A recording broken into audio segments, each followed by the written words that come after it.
So for sure, they got to have inflation. They got to have more money to constantly be servicing all of the buildup of the debt. And Kerry, I mean, it's like this. We all look at it and say, "Hey, look at that. Gold is $3,400 per ounce." That's one way to look at it. You look at it as gold versus a dollar, but look at the dollar versus gold. I mean, the dollar is depreciating versus gold. Gold's appreciating versus the dollar. That's what we keep saying. But it's the dollar that's depreciating against gold. 50 years ago, it only took $35 to buy an ounce of gold. You're listening to Kerry Lutz's Financial Survival Network, where you get valuable information you just can't find anywhere else. To thrive in today's trying times, you need the Financial Survival Network, now more than ever. Go to financialsurvivalnetwork.com and get your free newsletter and gift. Financial Survival Network, now more than ever. And welcome. You are listening to and watching the Financial Survival Network. I'm your host, Kerry Lutz. Well, Craig Hemke is with us, tfmetalsreport.com. Make sure you go there, sign up for the daily missive. And hey, it's opportune that we're speaking with you now, Craig, in light of what has happened in gold the past 2 days. Yeah, how about that, Kerry? It was, everybody is, I think we all suffer from PTSD a little bit in our sector, Kerry, Yes. We just expect the rug to get pulled at any time. We expect, some mass liquidation of futures contracts at 3:00 in the morning, that kind of stuff. And there's, that's probably always going to be with us. But after, gold ran up, whatever it was, 2 weeks ago, $100 a day, 2 days in a row, got to 35.10 intraday on the futures contracts. Mm-hmm. And okay, yeah, at that point, it probably needed a little pullback. It had gone up, had 4 $100 gains in the course of about 11 days. So it's going to pull back. But my goodness, Kerry, here came everybody out of the woodwork. Oh, yeah. It's a crowded trade, as if, everybody suddenly owned gold or something, Yeah. It's overbought. Okay, maybe the RSI got up into the 70s.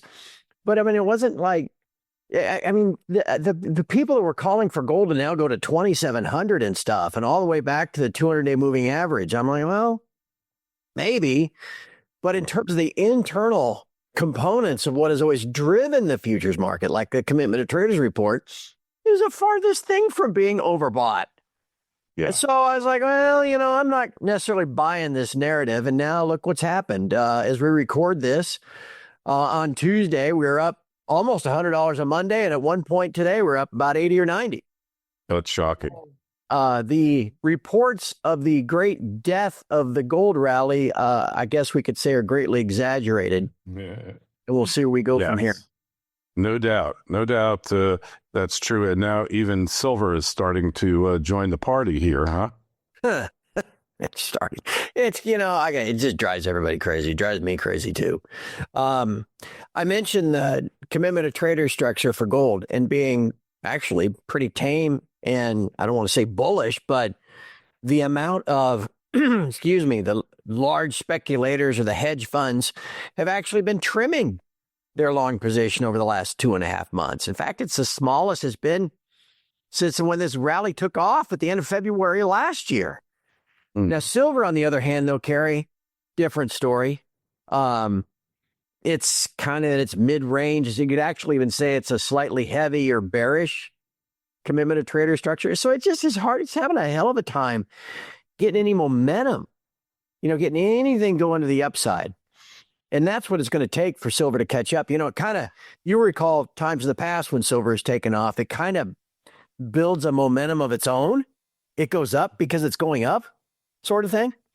But until it actually gets going, it tends to just kind of languish. And that's kind of what it's doing now. And I know it's frustrating to a lot of folks. Yeah, that is for sure. I mean, I know myself, I have felt that way myself. But you know what? I think we've been vindicated very well at this point. We waited around a lot of years. We were telling people, and they were saying, oh, you're stop clocks. you know, Yeah. twice a day, you don't know shit. And all of a sudden, we're looking a lot smarter these days, Craig. Well, Kerry, we've known each other for over a decade, and I think back to how many times, when gold was $1,200 an ounce, at 15, or 16. And I've got people on my site. They're like, thank you for keeping the faith, because I would have very easily have given up, and if I've accomplished anything, maybe it's that. But it's not that I'm, a savant or anything. The math has just always been the math, Kerry.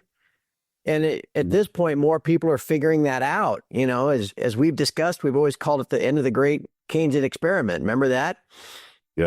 This debt-based monetary system, you got to keep feeding the beast with more and more fiat cash. Yeah, which is why, banks love inflation, right? Well, sure. Yeah, exactly. They're the ones that create the cash at that retail level, and then they loan it out.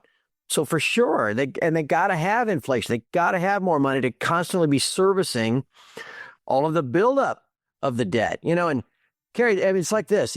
We all look at it and say, "Hey, look at that! Gold is $3,400 per ounce." That's one way to look at it. You look at it as gold versus a dollar, but look at the dollar versus gold. The dollar is depreciating versus gold. Gold's appreciating versus the dollar. That's what we keep saying.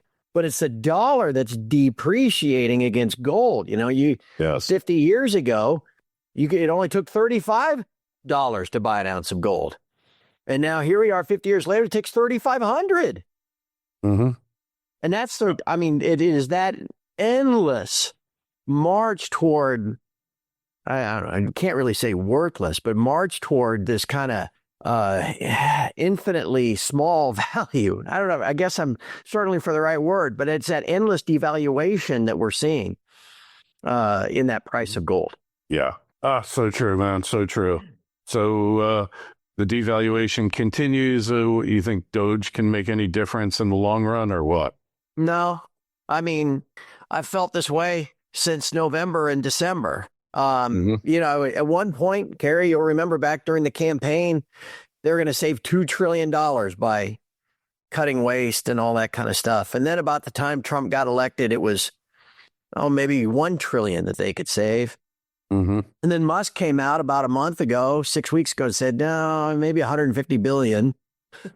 Yeah. And now maybe it's 50 billion. Mm-hmm. And look at the fight that they're getting just for that. That's always been the problem. It's not the ability to, there's no line item veto, right? Mm-hmm. The ability to just summarily cut programs is, I don't think it sounds good, but it's viable. not. Right. So my concern is that we're already running a $2 trillion deficit this year in what is deemed to be a growing economy. Yeah. So where does that go from here, Kerry? If maybe if Doge starts, if it really did have an impact, that would just cut the size of government spending, which would help, which would shrink the economy even more, which would then shrink tax receipts even more, and the deficit remains the same, if not worse. Mm-hmm. So that's all part of this thing. That's the math is the math, and that depreciation of the dollar is what just continues. And the interesting thing now is, the rest of the world's seemingly catching on. Not just the global central banks, but investors around the world are starting to figure this out. And we may still be in the early stages of this rally. Yeah, it's interesting. So how high can it go this year? Here's one for you, Kerry. Rather than me answering that myself, I know you're already sitting down. Yeah. Just yesterday, Goldman Sachs came out and said, if, in kind of a worst case scenario is how they, put it. Yeah. It's actually best case for us. Gold could go to 4,500 this year. That's what I'm thinking. 4,300 is my guess. Year. Yeah. Their base case was like 3,700, which is another 10%. They're kind of, if we do get in a recession, it's more like 3,900. But they said 45. Kerry, here's the thing. Just kind of connect some dots for the people that are frustrated by the mining sector. And look, I'm one of them, right? I mean, we all look at this as what the. We've always the point of being in the mining sector is being first, right? Before the world gets turned onto it, before the flow of funds starts coming into the sector and everybody starts bidding the shares higher and higher. It's like, remember when the market was crashing a month ago, and it's like the Mag 7 lost $1.1 trillion of market cap today. Remember things like that? Yes. Well, the entire market cap of the GDX ETF is only like 16 billion. So you just think, if some of that money starts flowing in, how that's going to change things. All right, well, the key is to get regular investors and hedge funds and institutions to start putting some money in things like Newmont and Agnico Eagle and in the sector in general. Sure. All right, so how does that start? Well, the advisor, the seller, or the bank prop desk guy, they're always going to look at what their bank has. They're going to pull up their analyst's opinion in the mining sector and say, well, this guy's projecting X for earnings this year and that kind of stuff. Well, where do they come up with that? Well, they're going to take their own bank's numbers for where the gold price is going. And when the bank is saying, the gold price is going to fall this year, they're going to factor that into their earnings per share forecast for all these mining companies. Right. Well, when Goldman now is saying 3,900 or UBS is saying 3,700, Morgan Stanley is saying 3,500, all these different banks, their analysts now within, they're covering all these stocks are going to start to put that price into their earnings per share projections. Right. And that's how, it's a small step in the process, but that's how we get more and more of the regular investors to actually start buying these things because of, again, positive analyst coverage. Well, maybe I ought to buy some of that sort of thing. But it plays a role. So it's the rocket fuel, huh? It helps. And again, Kerry, I'm just amazed by this every time I, again, think about it. And I mentioned it earlier. There's so much money in things like Apple and Nvidia and, their market caps, $1 trillion or $2 trillion. The entire, you could take sell how many shares of Nvidia and then buy the entire GDX, for 16 billion. What is that? A couple tenths of a basis point? Nothing. It's a rounding error. Right. Amazing, man, that we're here, that we've gotten to this point, and what's coming next. Hey, any particular ruminations on Bitcoin? Well, it's been interesting how it's at least come back. It started to break down about a month ago, and it has had a tendency to kind of follow the NASDAQ and to follow the stock market. When the stock market was tanking, Bitcoin got down and lost what looked like to be some important support, got down into the low 70,000s or whatever. But as the stock market has come back, it's come soaring back too. And what's the last 90,000 something? 95, I looked. Yeah, so it's before last night. Haven't checked yet today. Still off its all-time high. But so anyway, but it's doing what it wants to do. And what it should do. It too is an alternative to dollar-based assets, and that's kind of what we're seeing. That's kind of what the underlying trend is here globally. Is this movement out of dollar-based assets, whether it's U.S. stocks, U.S. bonds, or the dollar itself, and that flow of funds is going to the dollar alternatives, be it gold or Bitcoin or commodities or just other foreign currency. Gosh, Kerry, have you seen the crazy action, the Taiwanese dollar as of late, which had been, pegged to the dollar, but it's been soaring in strength versus the dollar as, again, these funds are being repatriated out of the U.S. because of, I guess, political uncertainty, whatever you want to call it. Political, economic uncertainty after the Trump tariff announcements a month ago. Yeah. All right, man. Well, this is a fascinating turn of events here. I guess we're not really surprised. We're just surprised that it took as long as it did. In any event, hey, tfmetalsreport.com. Go there, sign up.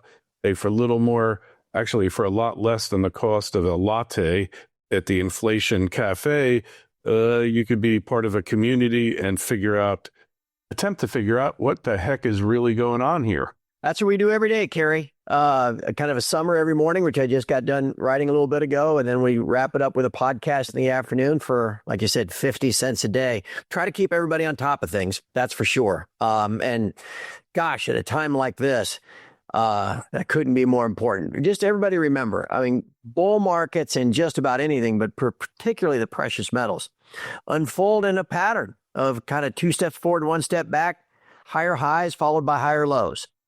And you don't want to get shaken off trying to call tops, just like, anytime you're in a bear market, you don't want to kill yourself trying to pick bottoms either. And it's the best thing people can do is try to stay on top of things, keep in mind the underlying trend and why it's happening. And then, anytime you get a dip where you can, add to your stack, probably going to work out pretty well for you in the end. Buy the dip. BTFD, right? Right. Exactly. BTFD. Or BFTD, whatever. We've been saying it so long, Kerry. It's like it all runs together. If you're dyslexic, you're right. TV. Right. Otherwise, if you're not dyslexic, BTFD. Anyways, hey, that's it for today.